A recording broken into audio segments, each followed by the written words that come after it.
आप सब भी यहीं बैठ जाइए ना। आसन अच्छी तरह से बिछा लो।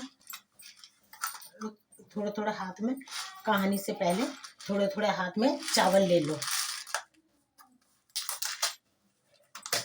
मैं भी ले लेती हूँ, आप लोग भी ले लो थोड़े थोड़े चावल।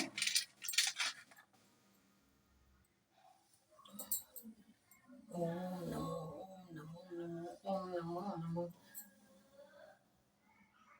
और पूजा से पहले सभी लोग अपने अपने सिर को ढक लेना।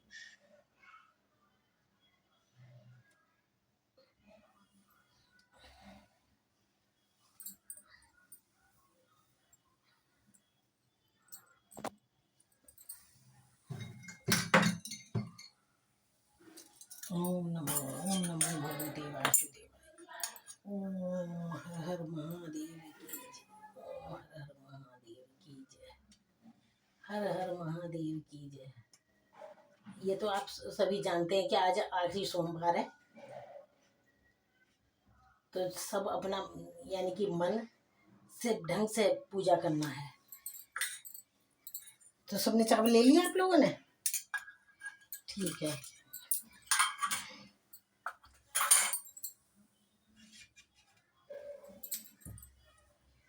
प्राचीन काल की बात है कि एक शहर में एक साहूकार और एक साहूकारनी रहती थी।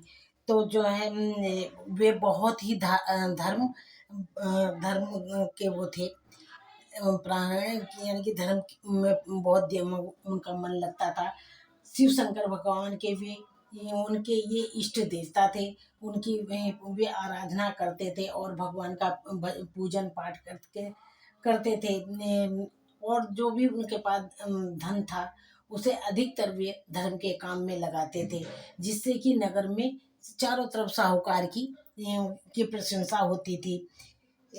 परंतु उनके कोई संतान नहीं थी। भगवान शिव पर उन्हें पूरा विश्वास था कि वे हमें संतान भी अवश्य देंगे।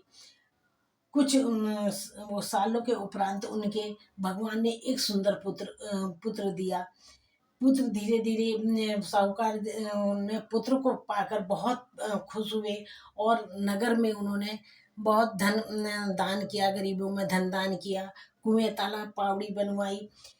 अब वह धीरे धीरे वो पुत्र जो था बड़ा होने लगा। तो साहूकार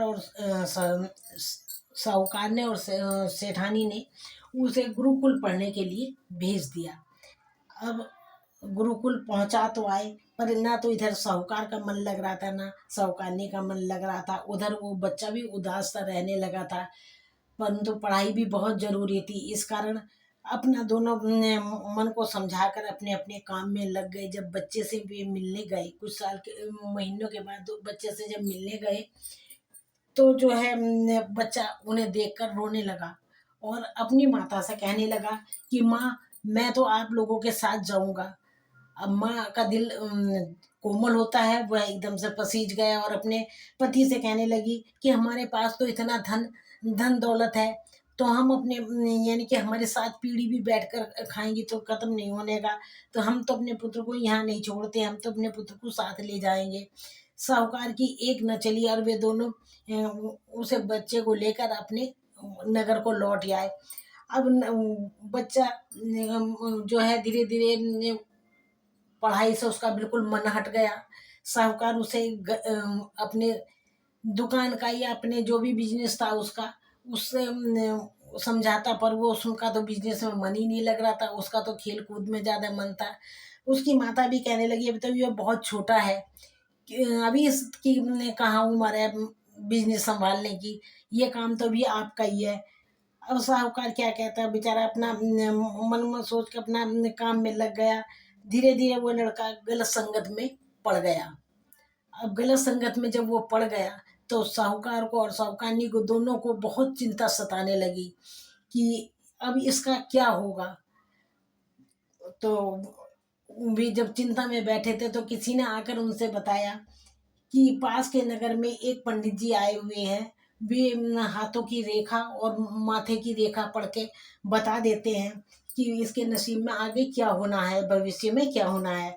साहूकार और साहूकार ने दोनों वहाँ गए और पंडित जी से अपने बच्चों को जिससे वह सुधर जाए, ऐसा कोई उपाय उनसे पूछने लगे। तब पंडित जी ने उसके माथे की रेखा देखकर उनसे कहा कि आप इसकी शादी करवा दो, और जो है जो जिस कन्या से इसका विवाह होगा वह बहुत सुशील और गुणी है, गुणी होगी, जिससे उसके संगत में ये भी सुधर जाएगा। अब साहूकार घर आकर उसकी शादी के लिए लड़की तलाशने लगे। अब उन्हें चलो लड़की भी मिल गई, बड़ी धूमधाम से उसका विवाह हुआ। अब विवाह हुआ, पत्नी अपने पति को बहुत समझाती, बहू जो आई थी वह अपने पति को बहुत समझाती कि आप जो है धर्म के काम में लगो, और जो है अपने पिताजी के साथ जाया करो। तो वह उसकी एक ना सुनता। तो वह भगवान शंकर से, भोलेनाथ से प्रार्थना करने लगी कि भगवान मेरे पति को सद्बुद्धि दो। तो भगवान ने उसके पति को स्वप्न में आकर दर्शन दिए। अब उनके भगवान के दर्शन पाकर ही उसकी बुद्धि कायाकल्प हो गई, उसकी बुद्धि सुधर गई। वह सुबह उठा, उसने देखा कि मेरी पत्नी नहा धोकर पूजा कर रही है, तो वह भी जल्दी जल्दी नहा धोकर अपनी पत्नी के पास बैठ गया और पूजा पाठ करने लगा। अब उसकी पत्नी भी खुश थी। साहूकारनी ने देखा तो वे भी बहुत प्रसन्न हुए। पर वह सावन का आखिरी सोमवार था। अब पति का मन तो ये था कि मैं और व्रत रखूं। तो उसकी पत्नी कहने लगी तो आप ऐसा करो, 16 सोमवार का व्रत रखो और उसके बाद उद्यापन करना। उस लड़के ने मान लिया और उसने व्रत रखा, 16 सोमवार व्रत रखा और उसका फिर उद्यापन करा। अब तो वह धर्म के काम में लग गया, बुरी संगत से वह बिल्कुल छूट गया। अब तो वह धर्म के काम में जब लग गया, वो भी अच्छे अच्छे काम करने लगा, गरीबों को भी दान दक्षिणा देने लगा। तो उसकी भी जय जयकार होने लगी, चारों तरफ उसकी भी बड़ाई होने लगी। तो साहूकार और साहूकारनी बहुत खुश हुए। बाद में जो है साहूकार और साहूकारनी को तो मोक्ष को प्राप्त हो गए। इधर ये लड़का अपने अच्छे अच्छे कामों में लगा रहा। जैसे भगवान ने उसकी बुद्धि को वो कर दिया, निर्मल कर दिया, सुधार दिया। ऐसे ही भगवान जो भी इस कहानी को कहे या सुने, उसके भी सब बिगड़े हुए काम बनाना, उसकी अब हर तरह से प्रभु शिव शंकर भगवान उनकी रक्षा करना। बोलो हर हर महादेव की जय। जो प्राणी इस भोग को पाए, आपका दास कहाए जी। सब भक्तों की एक अर्ज है, दर्शन देना प्रभु आपका फर्ज है। आकर दरस दिखाना जी, हंस हंस दरस दिखाना जी। आओ भोग प्रभु जी, आओ भोग लगाना जी। ओम नमः शिवाय, ओम नमः शिवाय, ओम नमः शिवाय। ओम शांति शांति शांति। ओम।